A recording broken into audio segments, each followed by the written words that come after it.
General flow of evaluation process in an organization. So every organization will have different policies on how they are evaluating their employees' performance. However, the evaluation process is going to be fairly same across organizations. So we'll explore the different steps involved in evaluation process. So the evaluation usually starts with an employee submitting the self-appraisal. So self-appraisal process is where an employee can rate against the metrics assigned to them. And once self-appraisal is submitted, the next step is going to be the peer review. So in Zoho People, we call it as multi-rater review. This process is nothing but where a reporting manager or an admin can select peers from other departments or even from anyone in the organization to give rating about this particular employee. And the selected peers will have an option to rate the employee. And once peer rating is done, the last step is going to be manager's review, where the reporting manager can look the self-assessment, the rating given by the peers, and finally, they'll be able to provide the final score and the rating.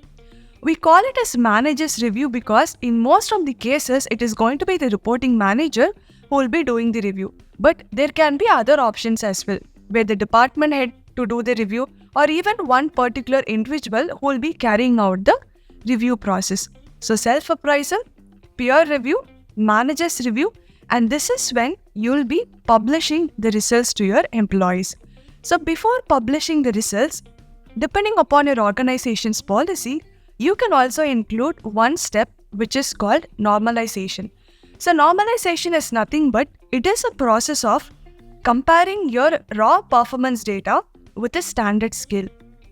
So when I say standard scale, you have an organization policy where you can accommodate only 5% of people in the scale called outstanding, and you will allow only 10% of people to be in the rating scale called excellent. This is your standard metric, and there you have the performance data provided by your organization.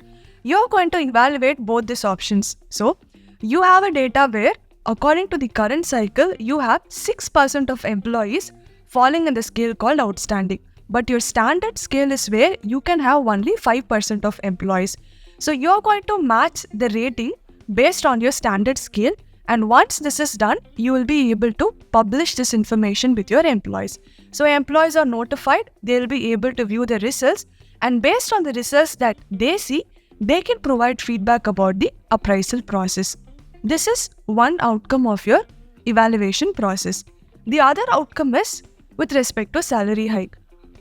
So depending upon the rating the employee has got, you can also include the salary hike process. In addition to salary hike, you can also propose promotion to your employees. So there are two possible outcomes after you publish the results with the employees. One is you can have salary hike, and the other option is where you can also propose promotions. So this is how in general every organization will do the evaluation process. However, the metrics that they use to evaluate their employees are going to be different. So what is a primary step that you will have to take to launch this evaluation process in your organization? It is going to be setting up the evaluation metrics, because for you to evaluate an employee, you need metrics against which you can evaluate their performance. So the first step towards setting up the performance evaluation process is going to be identifying the metrics. And once you identify the metrics, then you're going to assign these metrics to all of your employees in the organization. So once these metrics are assigned, the next step is setting up your appraisal cycle.